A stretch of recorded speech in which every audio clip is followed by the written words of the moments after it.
ইন্দ্রাণী হালদারের বাংলা ছবির সম্পূর্ণ তালিকা।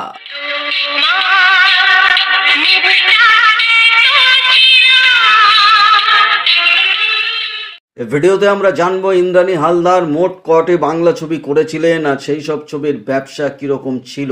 এটি একটি অনুরোধের ভিডিওটি আনার জন্য অনুরোধ করেছিলেন সায়ন ব্যানার্জি, শুভম মুখার্জি ও প্রতিম মণ্ডল। তো এনাদের জন্য ভিডিওটি এবং তার সঙ্গে অবশ্যই যারা ইন্দ্রাণী হালদারের ছবির ভক্ত তাদের জন্য ভিডিওটি শুরু করার আগে এখনো যারা চ্যানেলটিকে সাবস্ক্রাইব করেননি এক্ষুনি করে নিজেদের সংগ্রহে রেখে দিন, কারণ এখানে আপনারা যে ধরনের ইনফরমেশন প্রতিনিয়ত পেয়ে থাকেন তা কিন্তু আর অন্য কোথাও পাবেন না। ভিডিওটি ইন্দ্রাণী হালদারের প্রথম পর্ব এবং এরপর এর দ্বিতীয় পর্ব আসবে। তো চলুন আমরা দেরি না করে শুরু করে দিই ইন্দ্রাণী হালদারের উপরের এই ভিডিওটি।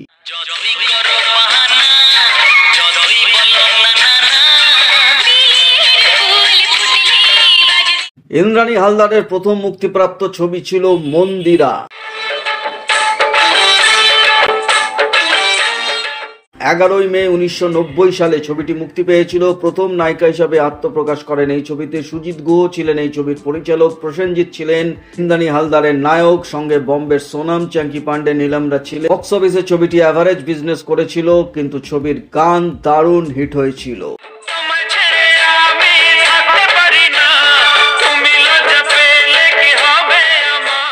পরের ছবিটি আসে আবিষ্কার। এই একই বছর 1990 সালের 18ই মে আবিষ্কার ছবিটি মুক্তি পেয়েছিল। সলিল দত্ত ছিলেন এই ছবির পরিচালক, সঙ্গে তাপস পাল, শতাব্দী রায়রা ছিলেন এবং বক্স অফিসে আবিষ্কার অ্যাভারেজ ব্যবসা করেছিল। পরে আসে দেবতা। এই একই বছর 1990 সালের 10ই আগস্ট দেবতা ছবিটা মুক্তি পায়। অভিজিৎ সেন ছিলেন এই ছবির পরিচালক, অর্জুন চক্রবর্তী ছিলেন ইন্দ্রাণী হালদারের নায়ক, সঙ্গে ভিক্টর ব্যানার্জি, দেবশ্রী, রঞ্জিত মল্লিকরা ছিলেন এবং বক্স অফিসে দেবতা হিট করেছিল। এর পরের ছবি নীলিমায় নীল। 31শে মে 1991 সালে নীলিমায় নীল ছবিটি মুক্তি পায়। বীরেশ চ্যাটার্জি ছিলেন এই ছবির পরিচালক, নায়ক ছিলেন তাপস পাল। অফিসে ছবিটি অ্যাভারেজ ব্যবসা দিয়েছিল।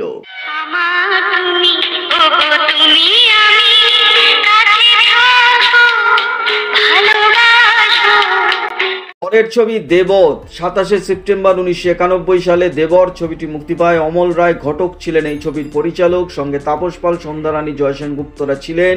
বক্স অফিসে দেবর অ্যাভারেজ ব্যবসা করেছিল।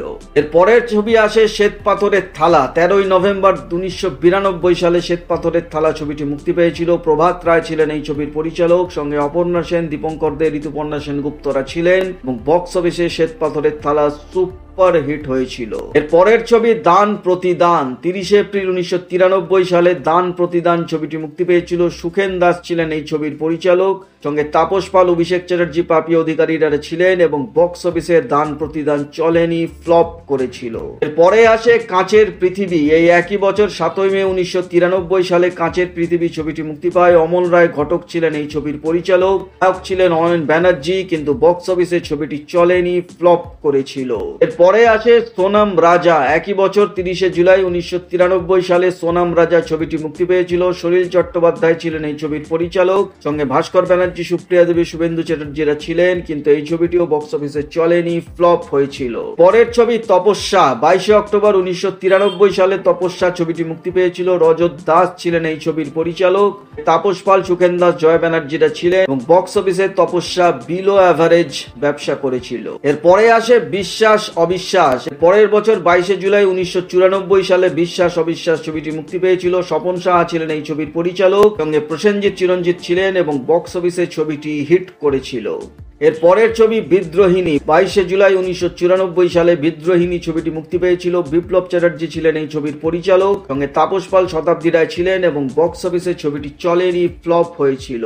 এর পরের ছবি চরাচর। 7ই এপ্রিল 1995 সালে ছবিটি মুক্তি পেয়েছিল। বুদ্ধদেব দাশগুপ্ত ছিলেন এই ছবির পরিচালক, সঙ্গে বম্বের রজিত কাপুর এবং মনোজ মিত্র ছিলেন। বক্স অফিসে ছবিটি চলেনি, ফ্লপ করেছিল। এর পরে আসে প্রেম সংঘাত। 5ই মে 1995 সালে প্রেম সংঘাত ছবিটি মুক্তি পায়। শান্তনু ভৌমিক ছিলেন এই ছবির পরিচালক, নায়ক ছিলেন চিরঞ্জিত, সঙ্গে অভিষেক চ্যাটার্জিও ছিলেন এবং বক্স অফিসে প্রেম সংঘাত হিট করেছিল।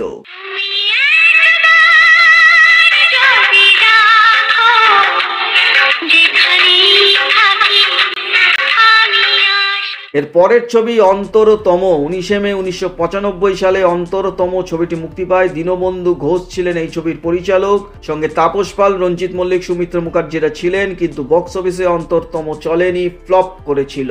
এরপরে আসে জীবন যোদ্ধা। 28 জুলাই 1995 সালে জীবন যোদ্ধা ছবিটি মুক্তি পেয়েছিল। নৃপেন সাহা ছিলেন এই ছবির পরিচালক, ছিলেন চিরঞ্জিত, সঙ্গে অনিল চ্যাটার্জি, সৌমিত্র ব্যানার্জিরা ছিলেন, এবং বক্স অফিসে ছবিটি অ্যাভারেজ ব্যবসা দিয়েছিল। পরের ছবি রঙিন বসন্ত। 25 আগস্ট 1995 সালে রঙিন বসন্ত ছবিটি মুক্তি পায়। সন্দীপ চট্টোপাধ্যায় ছিলেন এই ছবির পরিচালক, সঙ্গে অভিষেক চ্যাটার্জি, দেবিকা মুখার্জি, মাধবী মুখার্জিরা ছিলেন, কিন্তু বক্স অফিসে ছবিটি চলেনি, ফ্লপ হয়েছিল। পরে আসে বনফুল। 12 এপ্রিল 1996 সালে বনফুল ছবিটি মুক্তি পেয়েছিল। সমিত ভঞ্জ ছিলেন এই ছবির পরিচালক, সঙ্গে উত্তীয় রাহুত ছিলেন ছবির নায়ক। সমিত ভঞ্জ, বিপ্লব চ্যাটার্জিরাও ছিলেন, কিন্তু বক্স অফিসে ছবিটি চলেনি, ফ্লপ করেছিল। এরপরে আসে জামাই বাবু। একই বছর 1996 সালের 23 মে জামাই বাবু ছবিটি মুক্তি পেয়েছিল। দুলাল ভৌমিক ছিলেন এই ছবির পরিচালক, সঙ্গে তাপস পাল, শতাব্দীর অভিষেক চ্যাটার্জিরা ছিলেন, এবং বক্স অফিসে জামাই বাবু হিট করেছিল। জামাই বাবু ও আমার জামাই বাবু, জামাই বাবু ও আমার জামাই বাবু। পরের ছবি আসে জয় বিজয়। 26 জুলাই 1996 সালে জয় বিজয় ছবিটি মুক্তি পায়। শান্তনু ভৌমিক ছিলেন এই ছবির পরিচালক, সঙ্গে চিরঞ্জিত, অভিষেক চ্যাটার্জি, শতাব্দী রায়রা ছিলেন, এবং বক্স অফিসে জয় বিজয় সেমি হিট করেছিল। পরের ছবি বিয়ের ফুল। 18 অক্টোবর 1996 সালে বিয়ের ফুল ছবিটি মুক্তি পেয়েছিল। রাম মুখার্জি ছিলেন এই ছবির পরিচালক, সঙ্গে নায়ক ছিলেন প্রসেনজিৎ, বম্বে রানী মুখার্জি ছিলেন। বক্স অফিসে ছবিটি হিট করেছিল, ছবির গানও দারুণ হিট করেছিল।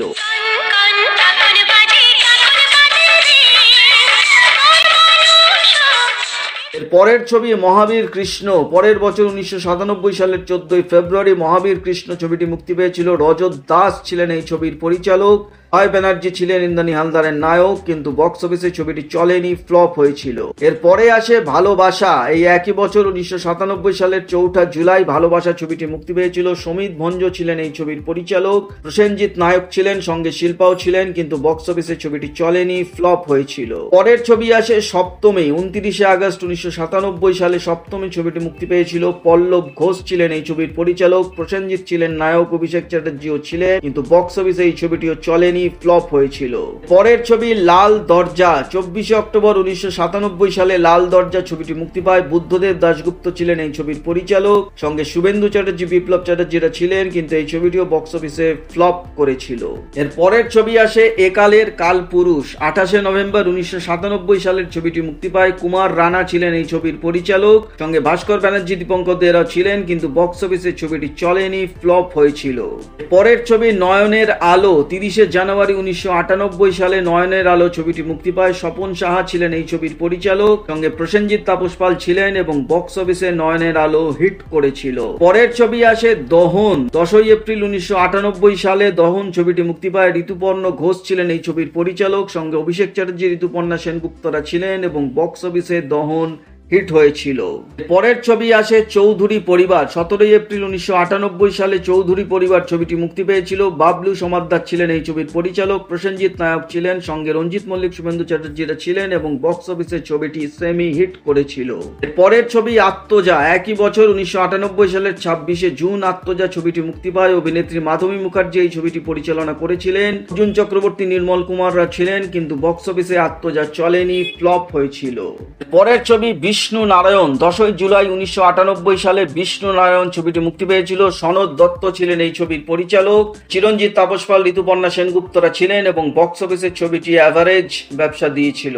পরের ছবি ঘরের লক্ষ্মী। 7 আগস্ট 1998 সালে ঘরের লক্ষ্মী ছবিটি মুক্তি পেয়েছিল। স্বপন সাহা ছিলেন এই ছবির পরিচালক, প্রসেনজিৎ, অভিষেক চ্যাটার্জি, সৌমিত্র চ্যাটার্জিরা ছিলেন, এবং বক্স অফিসে ঘরের লক্ষ্মী হিট করেছিল। এর পরের ছবিটি আসে সাগর বন্যা। 28 আগস্ট 1998 সালে সাগর বন্যা ছবিটি মুক্তি পেয়েছিল। পার্থ সারথী জোয়ারদার ছিলেন এই ছবির পরিচালক, রঞ্জিত ছিলেন এই ছবির নায়ক, সঙ্গে অভিষেক চ্যাটার্জি, শিলাকা মিত্ররা ছিলেন, কিন্তু বক্স অফিসে ছবিটি চলেনি, ফ্লপ হয়েছিল। এর পরের ছবি গৌরী। 25 ডিসেম্বর 1998 সালে গৌরী ছবিটি মুক্তি পেয়েছিল। সনদ দত্ত ছিলেন এই ছবির পরিচালক, তাপস পাল ছিলেন নায়ক, বক্স অফিসে এই ছবিটিও চলেনি, ফ্লপ করেছিল।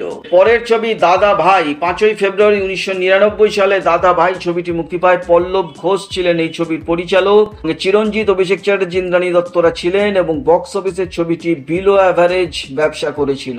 পরের ছবি আসে অনু। 5ই মার্চ 1999 সালে অনু ছবিটি মুক্তি পায়। শতরূপা সান্যাল ছিলেন এই ছবির পরিচালক। এই ছবিটি ইন্দ্রাণী হালদার নিজে প্রডিউস করেছিলেন। নির্মাল্য বন্দ্যোপাধ্যায়, খরাজ মুখার্জিরা অভিনয় করেছিলেন এবং বক্স অফিসের ছবিটি অ্যাভারেজ ব্যবসা করেছিল। পরের ছবিটি আসে সত্যম শিবম সুন্দরম। 12ই মার্চ 1999 সালে ছবিটি মুক্তি পায়। স্বপন সাহা ছিলেন এই ছবির পরিচালক। প্রসেনজিৎ, সৌমিত্র চ্যাটার্জিরা ছিলেন এবং বক্স অফিসে ছবিটি চলেনি, ফ্লপ হয়েছিল। এর পরের ছবিটি দাবিদার। 19 মার্চ 1999 সালে দাবিদার ছবিটি মুক্তি পেয়েছিল। শ্যামল বসু ছিলেন এই ছবির পরিচালক। নায়ক ছিলেন তাপস পাল। ছবিটিও বক্স অফিসে ফ্লপ করেছিল। এর পরে আসে সম্প্রদান। 15ই এপ্রিল 1999 সালে ছবিটি মুক্তি পেয়েছিল। বাপ্পাদিত্য বন্দ্যোপাধ্যায় ছিলেন এই ছবির পরিচালক। সঙ্গে সব্যসাচী চক্রবর্তী, পাপিয়া অধিকারীরা ছিলেন, কিন্তু বক্স অফিসে ছবিটি চলেনি, ফ্লপ করেছিল। এর পরের ছবি নিয়তি। 15ই এপ্রিল 1999 সালে ছবিটি মুক্তি পেয়েছিল। বাবলু সমাদ্দার ছিলেন এই ছবির পরিচালক। সঙ্গে রঞ্জিত মল্লিক, সৌমিত্র চ্যাটার্জি, চুমকি চৌধুরীরা ছিলেন এবং এই ছবিটিও বক্স অফিসে চলেনি, ফ্লপ হয়েছিল। এর পরের ছবি দায় দায়িত্ব। 15ই অক্টোবর 1999 সালে দায় দায়িত্ব ছবিটি মুক্তি পেয়েছিল। হরনাথ চক্রবর্তী ছিলেন এই ছবির পরিচালক। নায়ক ছিলেন প্রসেনজিৎ। সঙ্গে ঋতুপর্ণা সেনগুপ্ত, রঞ্জিত মল্লিকরা ছিলেন, কিন্তু বক্স অফিসে সেই ছবিটিও চলেনি, ফ্লপ করেছিল। পরের ছবি প্রেম প্রীতি ভালোবাসা। 2000 সালের 21শে জানুয়ারি ছবিটি মুক্তি পেয়েছিল। চিত্তরঞ্জন দাস ছিলেন এই ছবির পরিচালক। অর্জুন চক্রবর্তী, অভিষেক চ্যাটার্জি, ঋতুপর্ণা সেনগুপ্তরা ছিলেন, কিন্তু বক্স অফিসেও এই ছবিটি চলেনি, ফ্লপ হয়েছিল। এর পরের ছবি দায়বদ্ধ। 5ই মে 2000 সালে ছবিটি মুক্তি পেয়েছিল। সুব্রত লাহিড়ী ছিলেন এই ছবির পরিচালক। অভিষেক চ্যাটার্জি নায়ক ছিলেন। বক্স অফিসে এই ছবিটিও চলেনি, ফ্লপ করেছিল। পরের ছবি আপন হলো পর। 27শে অক্টোবর 2000 সালে ছবিটি মুক্তি পেয়েছিল। রতন অধিকারী ছিলেন এই ছবির পরিচালক। রঞ্জিত নায়ক ছিলেন। সঙ্গে অভিষেক চ্যাটার্জি, শ্রীলেখা মিত্র ছিলেন এবং বক্স অফিসে ছবিটি অ্যাভারেজ ব্যবসা করেছিল। পরের ছবি চক্রব্যূহ। 24শে নভেম্বর 2000 সালে চক্রব্যূহ ছবিটি মুক্তি পায়। রাজা সেন ছিলেন এই ছবির পরিচালক। চিরঞ্জিত, ইন্দ্রজিৎ, অঞ্জন শ্রীবাস্তব, ঋতুপর্ণা সেনগুপ্তরা ছিলেন, কিন্তু বক্স অফিসেও চক্রব্যূহ চলেনি, ফ্লপ হয়েছিল।